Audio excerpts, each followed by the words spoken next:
Olá, novamente estamos aqui com o Minuto Cefac. Meu nome é Irene Marquesan, eu sou fonoaudióloga brasileira e tenho muito contato com o pessoal da América Latina, da Europa, e hoje eu estou aqui junto com vocês para conversar com o meu grande amigo Franklin Suzanibar, que também é fonoaudiólogo, inclusive formado no Brasil, fez especialização no Cefac e agora a gente tem a honra de trazer para vocês um novo professor do Cefac. Ele também dá aulas para nós e nós dois trabalhamos com vários aspectos, mas nós vamos falar um pouquinho hoje sobre a fala. Então, eu e o Franklin vamos conversar um pouquinho com vocês, para vocês saberem um pouco as diferenças que tem, se é que tem diferenças, né, entre a gente e o Peru. Então, boa tarde, Franklin. Tá tudo bem com você? Hola Irene, me siento muy honrado de estar con ustedes aquí para compartir un poco con Minuto Cefac sobre lo que hacemos acá en Lima, Perú, referente al habla. Que bom, fico muito feliz. Eu vou contar um pouquinho para você, Franklin, e também para todo o nosso público, né? Como foi que a gente começou aqui no Brasil essa coisa da fala. Na verdade, os mais novos não sabem isso, mas os mais velhos também participaram, como eu, desse momento que era a fala. Claro, ela é a expressão da linguagem, do que vai na nossa cabeça. Então, sempre quando a gente tinha um paciente que não falava bem, tanto fazia se era um problema de linguagem, de fala ou até de voz, porque para a mãe ela sempre vem com a mesma queixa: meu filho não fala bem, ou eu não falo bem. Então, quando acontecia isso, o que nós fazíamos? Uma avaliação geral da linguagem. Com o tempo, nós fomos percebendo que existiam aspectos da fala que não eram do ponto de vista da aquisição da língua, mas sim mais da produção da fala. Então, Franklin, a gente até começou a estudar um pouco mais, né, falar um pouco mais da parte fonética. Inclusive, criamos aí um protocolo específico para avaliar a fala do ponto de vista fonético. Quando a gente já percebia que nós tínhamos um problema que era que tinha muito pouco de linguagem, não tinha nada de linguagem, a gente já partia diretamente para isso. Ou seja, vamos ver que problemas esta pessoa tem em relação à produção articulatória. E eu queria saber um pouco como é que isso está aí, né? Aqui já está mais definido, a gente tem até cursos de fala do ponto de vista fonológico, fala do ponto de vista fonético, ou ambos. Ou seja, aprender a separar essas coisas e ver exatamente o que o paciente precisa, porque isso implica num tempo menor de terapia, é claro. Exactamente. Bien, acá, bueno, yo no tengo tanta visión de la historia, pero en el tiempo que me dedico al habla, he podido investigar un poco y observar cómo se trabaja el habla en Perú, ¿no? Hasta hace unos años la corriente articulatoria, fonética, era la que primaba acá, la que más se desarrollaba en lo que es evaluación, investigación y tratamiento, ¿no? Intervención. Hace algunos años nosotros estamos trabajando con un grupo de profesionales que la parte fonética también debería tener, o las pruebas, la investigación y la intervención, también debería considerar la parte fonológica. Y entonces a partir de 2008 comenzamos a trabajar en unos protocolos que fueron siendo modificados a medida que íbamos aplicando en los pacientes, ¿no? Mejorando, Claro. ajustando algunas cosas. Y el último protocolo salió en el último de nuestros libros, el Trastornos del Habla.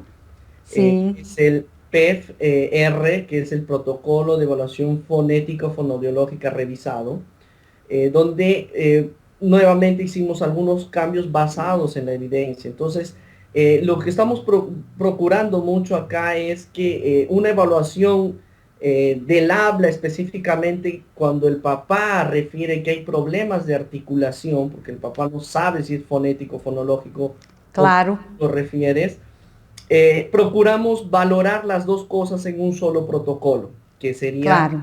PFR. Uhum. Então vocês têm já... Esse livro está em português ou em espanhol, Franklin? ese es nuestro libro que acaba de salir en España. Que eu tive a honra de participar também com um capítulo, né? Entonces, nosotros que nos sentimos muy honrados de que puedas haber escrito un capítulo con Roberta para este Roberta Martinelli, isso. Roberta Martínez, muy importante. Acaba de salir en abril, ¿no? Y Sim, este año. Lo tuvimos en Chile, cuando estuvimos ahora en Chile también. sim. Entonces, en ese libro abordamos algunos capítulos. El primer capítulo, por ejemplo, hablamos del habla, qué es lo que hay de nuevo sobre habla, habla y relación entre el tono muscular, ¿será que hay una relación directa, habla y fuerza muscular? ¿Será que también hay evidencias sobre eso? Y un poco también sobre la parte fonológica que es importante, ¿no? Claro. Entonces ya estamos trabajando en esa línea, un grupo de profesionales acá. Ver el habla como, por lo menos la parte articulatoria, de manera más global. Sim. Quando nós temos uma queixa de um paciente que nos chega com um problema de fala aqui, nós temos o cuidado, né, de, claro, no histórico, na anamnese, como vocês, também tentar separar um pouco se o problema está mais ligado a o que ele quer dizer, a linguagem, ou se realmente é alguma coisa específica aí da produção da articulação, ou seja, uma criança que não tem nenhum problema de desenvolvimento, está bem na escola, ou um adulto que não tem nenhum problema aí cognitivo, está tranquilo, mas ele na hora que fala não é bem compreendido. Então, nós procuramos já fazer realmente na anamnese, me parece que como vocês, já diretamente tendo essa preocupação de separar, até para aplicar o protocolo mais específico. Nós criamos, na época que nós fizemos o protocolo MBGR, né, que foi feito tanto por mim como pela professora Giedre, a professora Kátia, que são da Universidade de Bauru, e mais a professora Marinês, que trabalha com a parte de voz, que tem uma relação também da fala com a voz, né, e isso é uma coisa importante. Nós já criamos um protocolo bem específico para avaliar a fala do ponto de vista da sua produção mesmo. Inclusive, observando algumas outras coisas que nós entendemos como muito importante, que antes não eram tão observadas, não é que não eram importantes, mas não eram tão observadas, como outros aspectos. Como, por exemplo, será que não engole muito a saliva e por isso essa quantidade de saliva que fica na boca, imagina que vai levando para uma articulação até mais fechada ou até escapar essa saliva indo no rosto de quem nos ouve. Então nós procuramos observar outros aspectos, movimentos de mandíbula, boca muito fechada, lateralizações de mandíbula que acabam sendo frequentes na tentativa de ampliar o espaço intraoral. Nós observamos se a posição da cabeça estava bem. E por último, aí, com todos os estudos que nós temos feito sobre freno lingual, com a professora Roberta Martinelli também, Giedre também participando, nós fomos observando outros aspectos, que outras coisas. A língua em si é muito grande, o frênulo da língua está dificultando os movimentos, porque queira ou não, a fala, a produção dela é feita pelos movimentos aí da língua, né, da boca, da abertura da boca, e até se tinha ou não tinha dentes e como é que esses dentes estavam, porque a interferência é enorme. Tanto é que nós temos lá os linguodentais, ou seja, a língua vai precisar do dente para ocorrer o som. Então essa avaliação se ampliou nesse sentido, de também olhar bastante a parte anatômica, né, e não só o funcionamento específico, aí a produção específica do som. Exactamente, eso es algo que nosotros hemos recogido y acogido muy bien de las investigaciones brasileras de la motricidad orofacial, que en definitiva ha cambiado la perspectiva de solo observar la producción, sino pensar el por qué esa producción puede estar alterada, la producción genética, ¿no? Sí. ¿Por qué está alterada? Entonces, en el protocolo que te referí también hemos considerado las estructuras anatómicas del habla, cómo valorarlas, consideramos la clasificación del frenillo, que es sumamente importante, y bueno, lo mejor de todo, que está con evidencias, ¿no? Sim. Y toda esa relación o esos movimientos de las estructuras durante el habla, porque a veces valoramos movimientos aislados, pero se comportan totalmente diferente durante el habla. Claro, claro. Lateralizaciones, la protrusión de mandíbula que puede haber, la articulación restricta que mencionas, ¿no? Si hay acúmulo no de saliva. Entonces, todas esas observaciones también las consideramos y consideramos que es importante valorarlas para llegar a un buen diagnóstico y una buena planificación, porque no todas las alteraciones son de origen pues, del lenguaje, la parte fonológica, sino Claro. muchas que son de la parte neuromuscular y morfológica, y que ha sido un poco, no hemos tenido, en español no hemos tenido tanta evidencia como la que tenemos en Brasil y que la hemos ido adoptando, porque los protocolos más tradicionales en la lengua española no consideran los aspectos anatómicos, morfológicos, tanto como ustedes lo consideran. Entonces, hemos incluido esas características orofaciales que son sumamente importantes para llegar a un diagnóstico preciso, ¿no? Y más por las evidencias que hay ahora, por ejemplo, ya sabemos pues, que el frenillo no se estira, la importancia, el cambio que está creando eso en un buen diagnóstico, en una buena intervención. Entonces, esos aportes de los brasileros, del trabajo de ustedes, son sumamente importantes para nosotros y se aplican casi directamente al español porque son dos lenguas muy parecidas. Muito parecidas, claro. A gramática de nós outros é a mesma. Isso é uma coisa bastante buena. Eu não hablo espanhol, hablo portunhol, pero é claro que posso entender absolutamente tudo que você está falando, porque de fato nós temos uma gramática que é igual. Mas aqui a gente fez uma divisão interessante e uma forma de avaliar, que eu também queria discutir um pouquinho com você, porque no fundo, né, eu tenho os problemas de fala, que a gente chama de origem fonológica, de aquisição do som, e que vem aí mais da linguagem. Eu tenho os problemas de fala de origem fonética, por problemas, por exemplo, ausência de dente, frênulo alterado, movimentação da mandíbula alterada, seja por problemas da articulação temporomandibular, seja por vícios ou mordidas cruzadas, que tudo isso faz uma diferença enorme e nós temos prestado bastante atenção. Como também nós sabemos que existem aqueles problemas da fala que são de origem já realmente neurológica, como as disartrias, as dispraxias, cuja avaliação é outra, cujo enfoque terapêutico é outro. Eles são, no fundo, são como se fossem pequenas especialidades dentro de uma grande especialidade.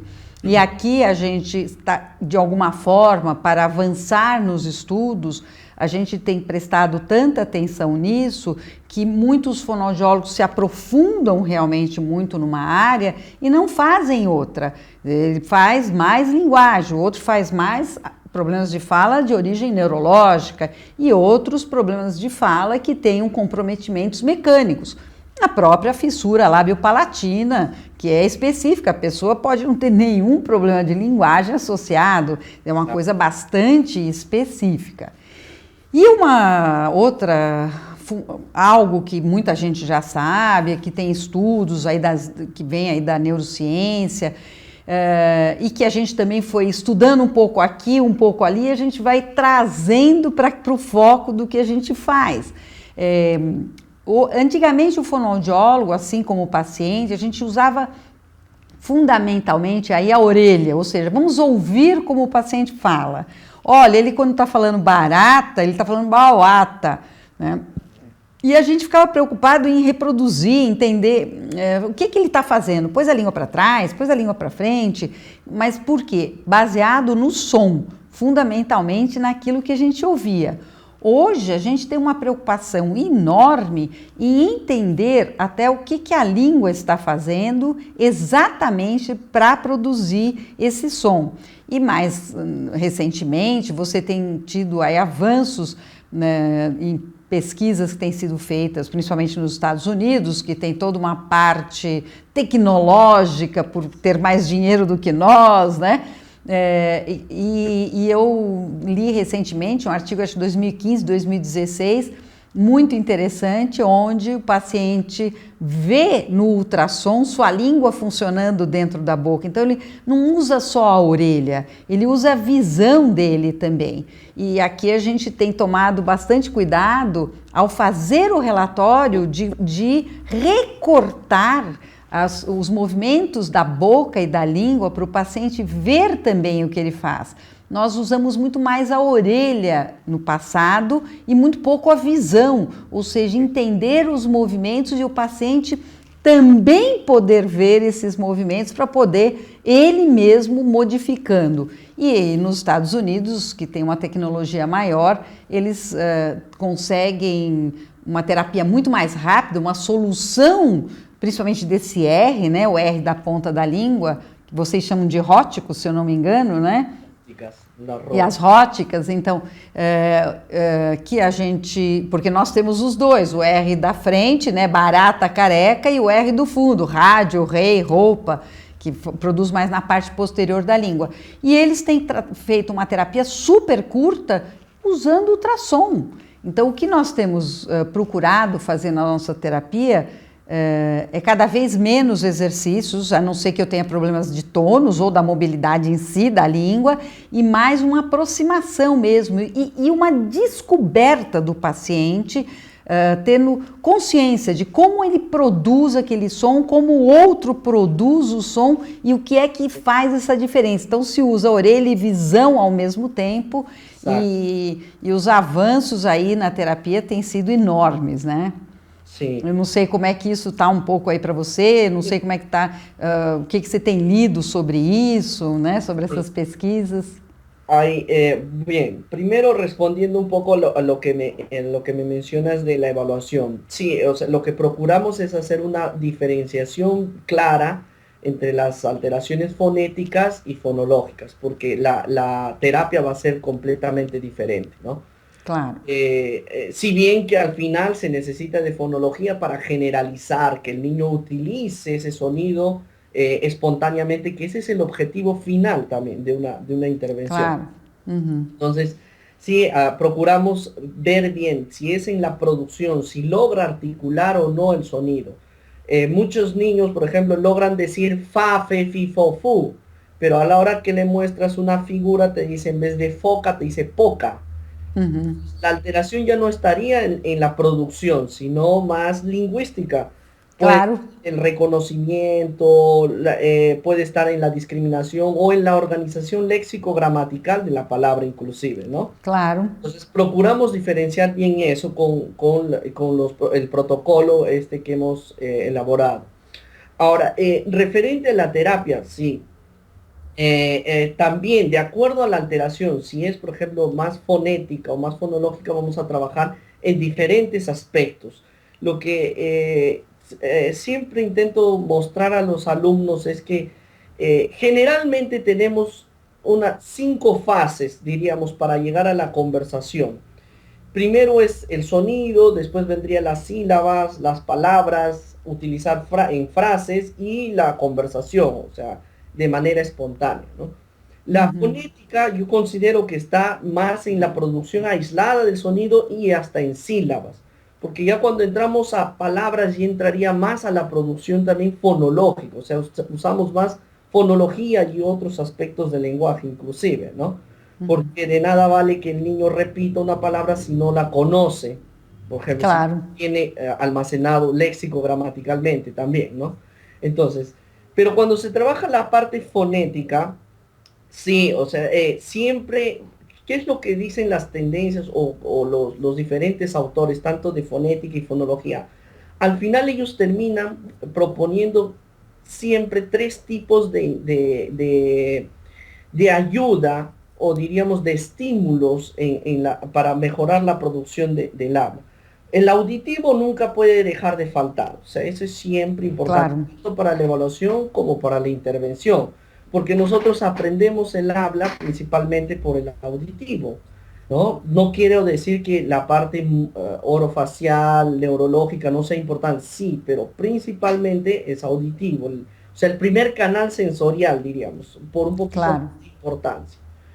Pero necesitamos también otros canales sensoriales, el propioceptivo, por ejemplo, ¿no? Y hay varias propuestas terapéuticas en la literatura. Y otra de las propuestas terapéuticas es el feedback visual, ¿no? Darle el modelo al paciente.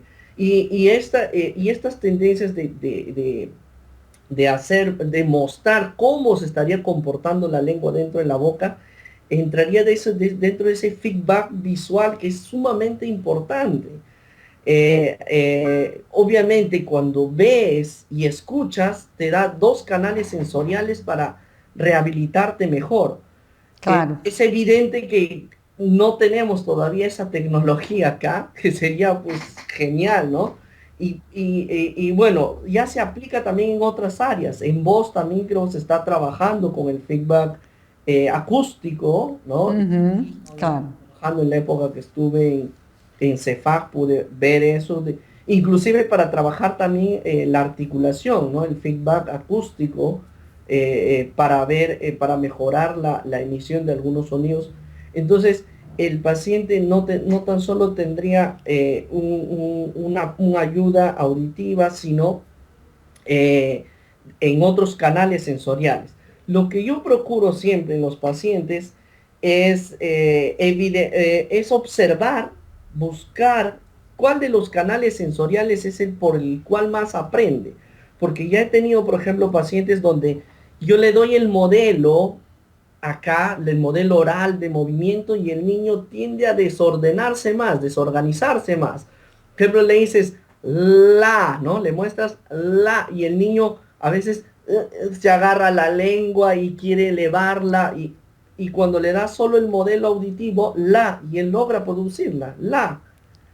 Tal vez no en la zona articulatoria que tú quieres, pero eso también ya se comprobó que no todo mundo tiene claro, una misma zona, depende del tamaño de la boca, de la lengua, claro.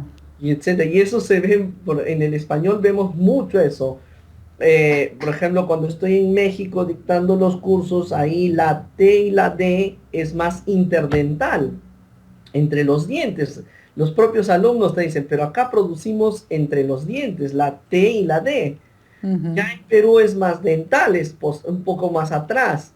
Y sí, ya en Brasil es más alveolar, si no me equivoco, ¿cierto? ujú, certo, Pero se escucha igual. Si yo digo dame claro. y tú dices dame, vamos a entender. Não, não é mesmo. Entonces, y eso es muy interesante, ¿no? A veces procuramos mucho que sea exactamente como dice el libro, pero va a ser complejo para el paciente. Tenemos que ver qué capacidad anatómica también va a tener. Claro, A claro, veces cerrando un poco más la boca puede producir más. No hay claro. necesidad de abrir tanto la boca. Y entonces procuramos ver qué canal sensorial va a ayudar a rehabilitar mejor al paciente. Si es solo el auditivo, auditivo visual y propioceptivo, nos va a depender. Claro, Entonces, claro, procuramos ver en qué paciente se puede encajar mejor ese tipo de feedbacks, ¿no? claro.